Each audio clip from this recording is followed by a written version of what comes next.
সীতাকুণ্ডে দীর্ঘ 9 বছর কারাবরণ করেছে আমাদের সকলের প্রিয় নেতা সাবেক কেন্দ্রীয় বিএনপির যুগ্ম মহাসচিব এবং আমাদের বাংলাদেশ জাতীয়তাবাদী দলের চেয়ারপারসন বেগম খালেদা জির উপদেষ্টা মন্ডলীর সম্মানিত সদস্য লায়ন আসলাম চৌধুরীর মনোনয়নের দাবিতে আজকে সীতাকুণ্ডে বড়দার ঘাট থেকে শুরু করে অলঙ্কার পর্যন্ত আজকে আমাদের এই মানববন্ধন, যেন আমরা দেশনায়ক তারেক রহমান এবং কেন্দ্রীয় বিএনপিকে জানাতে চাচ্ছি এটাই যে আমাদের প্রিয় নেতা আসলাম চৌধুরী সর্বোচ্চ হামলা শিকার হওয়ার পর ওনাকে মনোনয়ন না দেওয়ার কারণে আমরা ওনার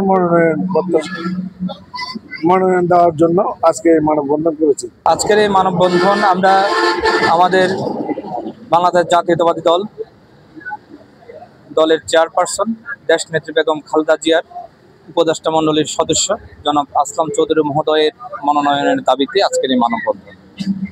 আমরা বাংলাদেশ জাতীয়তাবাদী দলের সকল পর্যায়ের নেতাকর্মী এবং সাধারণ মানুষ, কৃষক, শ্রমিক জনতা আজকে রাস্তায় উঠে মানববন্ধন করেছি আসলাম ভাইয়ের মনোনয়নের দাবিতে। আসলাম ভাই সীতাকুণ্ডর দীর্ঘদিনের বাংলাদেশ জাতীয়তাবাদী দলের কাণ্ডারি ছিলেন, দুঃসময়ের নেতা ছিলেন। আমাদের স্বৈরাচার আমল থেকে শুরু করে উনি আমাদের মাঝে ছায়ার মতো ছিলেন। আমাদের হামলা, মামলা, নির্যাতনের সকল ক্ষেত্রে উনি আমাদের পাশে ছিলেন। আমরা মনে করি সীতাকুণ্ডের মধ্যে ধানের শীষের একমাত্র কাণ্ডারি হওয়ার যোগ্যতা রাখেন আসলাম চৌধুরী। সেই কারণে আজকে আমরা মনোনয়ন পুনর্বিবেচনা করে আমার নেতৃবৃন্দের দৃষ্টি আকর্ষণ করছি মানববন্ধনের মাধ্যমে।